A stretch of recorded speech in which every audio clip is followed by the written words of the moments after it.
Hello everyone, welcome to my channel cardiomohua.com. I am Dr. Mohua Roy, consultant pediatric cardiologist from Kolkata, India.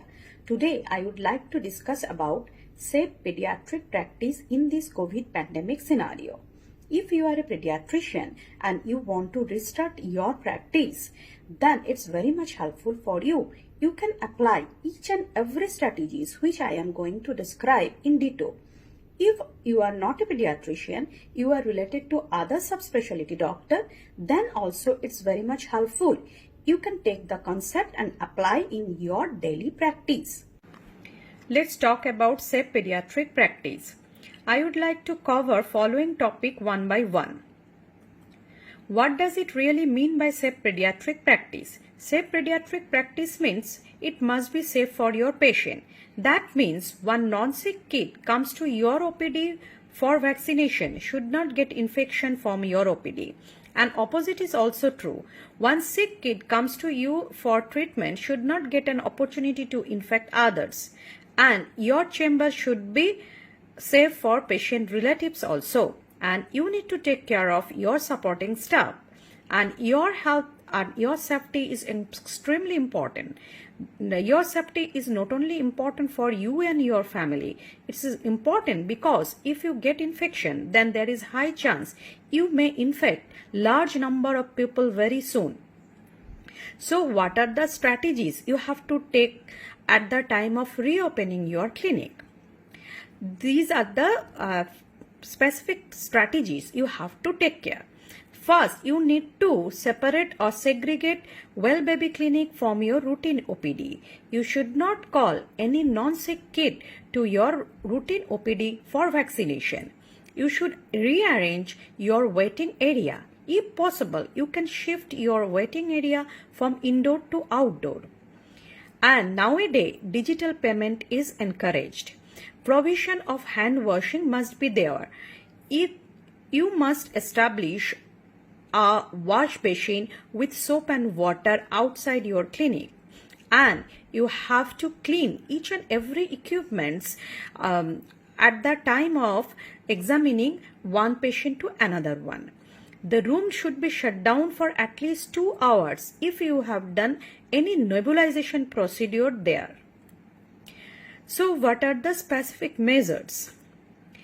If you want to re-establish or reopen your clinic, it's better you can equip your security personnel with thermometer so that he can check temperature of the patient as well as the relative whoever coming to your OPD. And you need to encourage or educate your receptionist about hand care, and you should provide face mask and face shield to your receptionist. And you need to take care of your waiting areas disinfection measure meticulously. You must be aware that WHO has expressed deep concern regarding sudden cessation of routine vaccination all over the world, and they are very much apprehensive about increasing number of vaccine preventable disease very soon. And specifically, WHO has expressed concern about measles related death. So you have to continue your routine immunization clinic. But you need to take care of your clinic. I have already mentioned you should segregate your well baby vaccination clinic from your routine OPDs. And vaccination should be given on appointment basis.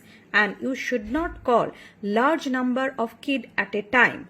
And triage measures should be taken not only for the patient relatives. If anyone is having fever or respiratory ailment, they should not come to the routine immunization clinic. Senior citizens are not encouraged to come as caregiver at this time. Only one or maximum 2 caregivers are allowed. All caregiver and children, whoever is waiting outside your clinic, should wear mask. Mask is not applicable for infant only. And social distancing measures should be stringently followed in waiting areas. It is also essential to maintain aggressive infection control measures outside your OPD, that is in the waiting area.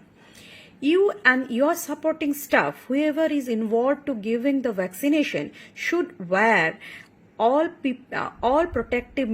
take all protective measure and wear PPEs, and mask and gloves is absolutely necessary, because at the time of giving vaccination, invariably that baby will cry and generate large number of aerosol. If it is at all not possible for you to shift your waiting area from indoor to outdoor, then you have to take care, you have to rearrange it.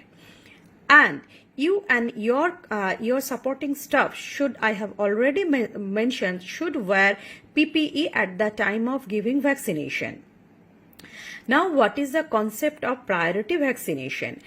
All newborn should get at least BCG, OPV and hepatitis B before discharge from any hospital or nursing home. And nowadays, priority vaccine means these vaccines should be given at proper time, and you should not postpone those vaccines.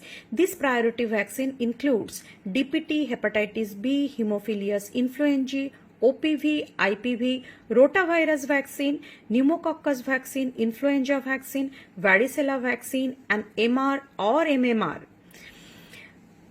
And typhoid conjugate vaccine can be clubbed with influenza vaccine at 6 months or MR or MMR at 9 months.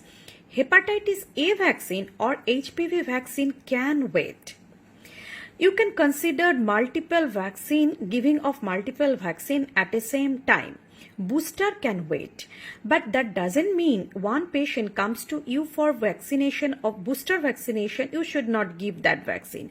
That means you may not actively encourage any patient to come to your clinic for booster vaccination. If any child comes to your OPD for any other element, you can take that opportunity and give some vaccine if feasible. So before discharge, every newborn should get BCG, hepatitis B and OPV vaccine. And if that is a case of positive, corona positive, then you need to take care of yourself. And surface cleaning is extremely important. I would like to draw your attention on this specific slide. You can appreciate coronavirus can alive from hours to days. So surface cleaning and aftercare is extremely important. You have to clean your clinic's floor with Lysol. And door handle must be cleaned with 70% alcohol containing hand sterilizer. But don't forget about cleaning of your mobile phone.